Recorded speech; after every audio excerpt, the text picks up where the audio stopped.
Sa parehong gubat, nakilala din namin noon ang magkapatid na sina Hilmark, 12 taong gulang, at Annalisa, 21 taong gulang.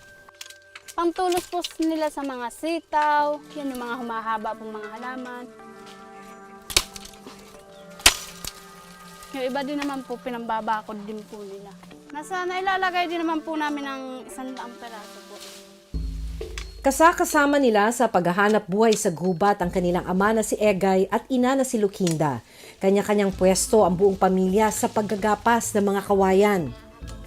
Kung ganito kalalaki, 3 piso po ang isang piraso, city ang haba. 50 piraso yung isang big piece ng ganito kalalaki. 3 piso naman kada piraso ng kawayan ang presyuhan ng buyer ni na Lucinda. Humihirit pa ho sana kami ng dagdag.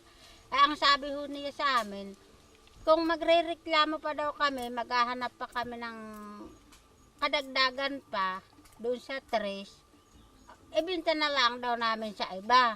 Wala naman ho kaming alam na bintahan na iba kung hindi siya laang. Kaya nagtiis na ho kami doon sa tres.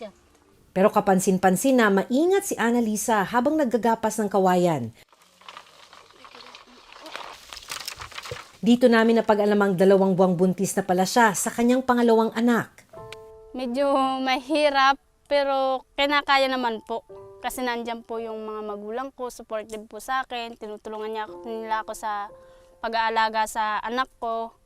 Kaya kahit mahirap, kailangan daw niyang tiisin ang bigat ng trabaho para makaipon ng pera para sa kanyang panganganak.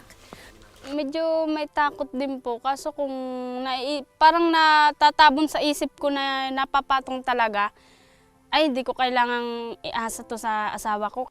Tumigil na rin sa pag-aaral si Annalisa nung siya ay nasa grade 3 pa lang. Pangarap ko din po talaga na makapagtapos ako ng pag-aaral para matulungan ko nga po mama ko kasi mga kapatid ko. Kaso hindi na po talaga kaya ng mama ko kaya mas pinili ko na lang din pong mamasukan dati.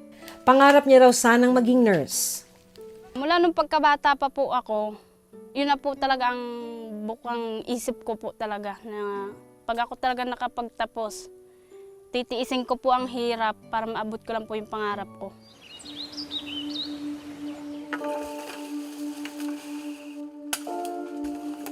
Ang nakababata naman niyang kapatid na si Hilmark, malalim din ang dahilan kung bakit piniling magbanat ng buto sa kagubatan. Para daw ho kami makarami. Kuwan ho talaga niya, ipon ho kami ng pira para makabili kami ng bangka.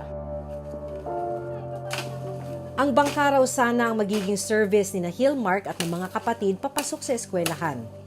Pero dahil walang magamit, pansamantalang nahinto sa pag-aaral si Hilmark. Gusto ho niya makapasok uli. Kaya nga sabi ko sa kanya, magtulong-tulong tayo para makabili tayo ng bangka.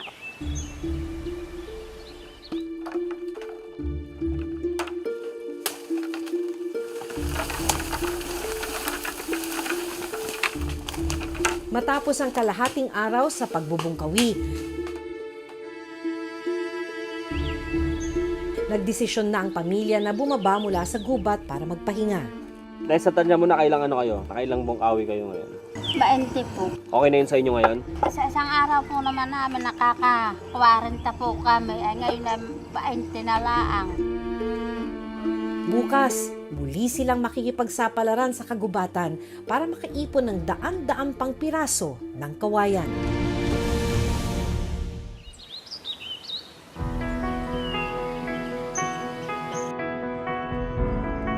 Nito lang nakaraang linggo, muli naming binalikan ang pamilya ni na Lucinda.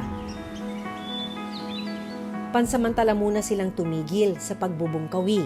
Hindi na po namin maasikaso rin po yung pagpuputol na mahinga po kasi kami. Kasi tulad po ng mister ko, nagkaroon ng sakit. Yung bahay pa namin, hindi pa mayari-yari. Hindi na po namin makayanan din, kaya kahit pa unti-unti, gumagawa na lang din po kami ng pamamaraan para yung iba namin pangailangan sa paglalaba man lang ay nakukuha ko. Pero ang malungkot, natuklas ang may sakit sa puso ang kanilang padre de pamilya. Nangihina po ako tapos nahihilo. Bumabagsak nga po ako minsan Sabi ko, masama na ito, baka hindi na ito ma-resolbahan ko. Ito po yung reseta ko po at saka yung ano. Nakapagpatingin daw sa doktor si Egay pero ni minsan hindi niya raw nabili ang mga gamot na nireseta sa kanya. Talagang napakahirap po. Dahil yung lahat pong bagay na gusto kong makuha namin, mabili. Wala kaming maipambili dahil nga doon sa hindi ako makapagtrabaho. Kasi noon na po yung kinikita niya. Pambili lang ng bigas, wala pang ulam. Kaya mahirap po talaga. Sa ngayon, sa paglalabada na lang ni Lucinda, umaasa ang buong pamilya. Pero sa kabila ng mga problemang dumaan sa kanilang pamilya, may magandang balita na hatid si Gilmark. Nakabalik na siya sa kanyang pag-aaral at nasa grade 4 na siya ngayon. Kaya ako po gusto mag-aral po.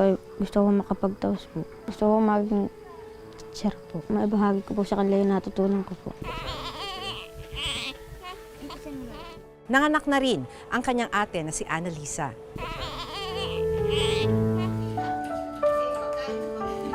Pag-aaralan din daw ng MSWD office ang iba pang programa na pwedeng maibigay sa parehong pamilya.